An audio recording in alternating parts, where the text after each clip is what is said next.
ಮಕ್ಕಳ ವಿದ್ಯಾಭ್ಯಾಸವನ್ನು ಪ್ರೋತ್ಸಾಹಿಸುವ ನಿಟ್ಟಿನಲ್ಲಿ 2023-24ನೇ ಸಾಲಿನ ಎಸ್ಎಸ್ಎಲ್ಸಿ ಪಿಯುಸಿಯಲ್ಲಿ 80% ಅಂಕಗಳೊಂದಿಗೆ ಉತ್ತೀರ್ಣರಾದ ಪ್ರಸ್ತುತವಾಗಿ ವೈದ್ಯಕೀಯ ಕ್ಷೇತ್ರದಲ್ಲಿ ಎಂಬಿಬಿಎಸ್, ಎಂಡಿ, ಬಿಎಎಂಎಸ್, ಬಿಎಚ್ಎಂಎಸ್ ವೈದ್ಯಕೀಯ ಪದವಿ ಪಡೆದಿರುವ ವೈದ್ಯರುಗಳಿಗೆ ತಾಂತ್ರಿಕ ಬಿಇ ಕ್ಷೇತ್ರದಲ್ಲಿ 80% ಅಂಕಗಳೊಂದಿಗೆ ತೇರ್ಗಡೆ ಹೊಂದಿದ ಹಾಗೂ ಉನ್ನತ ಶಿಕ್ಷಣ ನಾಟಕ ಸ್ನಾತಕೋತ್ತರ ಪದವಿಯಲ್ಲಿ ಚಿನ್ನದ ಪದಕ ಪಡೆದ ವಿದ್ಯಾರ್ಥಿಗಳಿಗೆ ಮತ್ತು ಪ್ರಸ್ತುತ ವರ್ಷದಲ್ಲಿ ಪ್ರಬಂಧವನ್ನು ಮಂಡಿಸಿ ಡಾಕ್ಟರೇಟ್ ಪದವಿ ಪಡೆದಿರುವ ಛಲವಾದಿ ಸಮಾಜದ ಪ್ರತಿಭೆಗಳಿಗೆ 2ನೇ ಅವಧಿಗೆ ಗ್ರಾಮ ಪಂಚಾಯಿತಿಗೆ ಆಯ್ಕೆಯಾದ ಅಧ್ಯಕ್ಷ ಉಪಾಧ್ಯಕ್ಷರುಗಳಿಗೆ ಸನ್ಮಾನಿಸಿ ಗೌರವಿಸಲು ಪ್ರತಿಭಾ ಪುರಸ್ಕಾರ ಕಾರ್ಯಕ್ರಮವನ್ನು ಹಮ್ಮಿಕೊಳ್ಳಲಾಗಿದೆ ಅಂತ ಕರ್ನಾಟಕ ರಾಜ್ಯ ಛಲವಾದಿ ಮಹಾಸಭಾದ ತಾಲೂಕು ಅಧ್ಯಕ್ಷ ಚೆನ್ನಪ್ಪ ಅಮೀನಗಡ ಮಾಧ್ಯಮದವರ ಜೊತೆ ಮಾತನಾಡಿ ತಿಳಿಸಿದರು.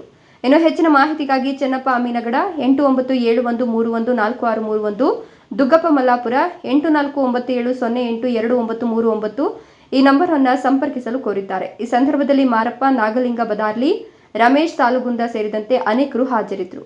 ವೆಂಕಟೇಶ ನಾಯಕ, NKS TV4 ಸಿಂಧನೂರು.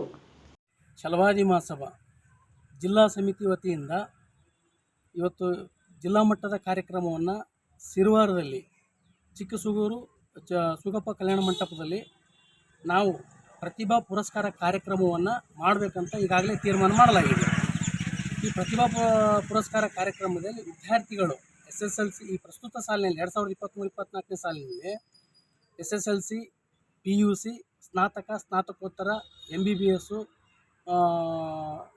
MSc ಇನ್ನಿತರ ವಿದ್ಯಾರ್ಥಿಗಳು ಏನು ಪಾಸಾಗಿದ್ದಾರೆ, ನಮ್ಮ ಸಮಾಜದ ವಿದ್ಯಾರ್ಥಿಗಳು ಪಾಸಾಗಿದ್ದಾರೋ ಅವರಿಗೆ ಸನ್ಮಾನ ಮಾಡಿ ಗೌರವಿಸಲಾಗ್ತದೆ. ಜೊತೆಗೆ 2ನೇ ಅವಧಿಗೆ ಗ್ರಾಮ ಪಂಚಾಯಿತಿಯಲ್ಲಿ ನಮ್ಮ ಸಮಾಜದ ಅಧ್ಯಕ್ಷರು, ಉಪಾಧ್ಯಕ್ಷರುಗಳು ಅವರಿಗೂ ಕೂಡ ಈ ಕಾರ್ಯಕ್ರಮದಲ್ಲಿ ಸನ್ಮಾನಿಸಿ ಗೌರವಿಸಿದೆ. ಈ ಒಂದು ಕಾರ್ಯಕ್ರಮಕ್ಕೆ ಈ ನಮ್ಮ ಕರ್ನಾಟಕ ರಾಜ್ಯ ಛಲವಾದಿ ಮಹಾಸಭಾದ ಪೋಷಕರಾಗಿರ್ತಕ್ಕಂಥ ಡಾಕ್ಟರ್ ಜಿ ಪರಮೇಶ್ವರಪ್ಪ ಸರ್, ಗೃಹ ಮಂತ್ರಿ ಕರ್ನಾಟಕ ಸರ್ಕಾರ, ಜೊತೆಗೆ ಸಮಾಜ ಕಲ್ಯಾಣ ಇಲಾಖೆ ಸಚಿವರಾಗಿರ್ತಕ್ಕಂಥ SC ಮಾದೇವಪ್ಪ ಸಾಹೇಬರು, ಕೊಳಚೆ ನಿಗಮ ಮಂಡಳಿ ಅಧ್ಯಕ್ಷರಾಗಿರ್ತಕ್ಕಂಥ ಪ್ರಸಾದ್ ಅಬ್ಬಯ್ಯ ಸಾಹೇಬರು ಮತ್ತು ಜ್ಞಾನಪ್ರಕಾಶ್ ಸ್ವಾಮೀಜಿಯವರು ಇವರು ಕೂಡ ಈ ಕಾರ್ಯಕ್ರಮಕ್ಕೆ ಆಗಮಿಸ್ತಾರೆ. ಜೊತೆಗೆ ಅಂಬೇಡ್ಕರ್ ಅಭಿವೃದ್ಧಿ ನಿಗಮ ಸಂಪತ್ ರಾಜ್ ಕೂಡ ಅವರು ಕೂಡ ಈ ಕಾರ್ಯಕ್ರಮಕ್ಕೆ ಹೋಗ್ತಾರೆ. ಮತ್ತು ಇಲ್ಲಿ ದೇವದುರ್ಗ, ಲಿಂಗಸುಗೂರು, ಸಿಂಧನೂರು, ಮಸ್ಕಿ, ರಾಯಚೂರು ಗ್ರಾಮೀಣ ಎಲ್ಲ ಹಾಲಿ ಶಾಸಕರು ಮತ್ತು ಮಾಜಿ ಶಾಸಕರನ್ನು ಕೂಡ ಈ ಕಾರ್ಯಕ್ರಮಕ್ಕೆ ಆಹ್ವಾನಿಸಲಾಗುತ್ತೆ.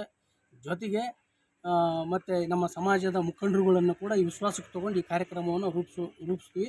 ಜೊತೆಗೆ ಎಲ್ಲ ಸಮಾಜದ ಮುಖಂಡರುಗಳನ್ನು ಕೂಡ ಈ ಒಂದು ವೇದಿಕೆಗೆ ಆಹ್ವಾನಿಸುವಂಥ ಈ ಸಂದರ್ಭದಲ್ಲಿ ನಾನು ಹೇಳೋಕ್ಕೆ ಈ TV ಮಾಧ್ಯಮದ ಮೂಲಕ ಹೇಳೋಕ್ಕೆ ಇಷ್ಟಪಡ್ತೀನಿ. ಜೊತೆಗೆ ನಾವು ಈಗಾಗಲೇ ಏನು ಪರ್ಸೆಂಟೇಜ್ ಮಾಡಿರ್ತಕ್ಕಂಥ ನಮ್ಮ ಸಮಾಜದ ವಿದ್ಯಾರ್ಥಿಗಳು ತಮ್ಮ ಅಂಕಪಟ್ಟಿ ಮತ್ತು 2 ಫೋಟೋ ಜೊತೆಗೆ ಜಾತಿ ಪ್ರಮಾಣ ಪತ್ರವನ್ನು ಕೊಟ್ಟು ತಮ್ಮ ಹೆಸರನ್ನು ನೋಂದಾಯಿಸಬೇಕಂತೇಳಿ ನಾನು ಈ ಮೂಲಕ ನಮ್ಮ ತಿಳಿಸ್ತೀವಿ.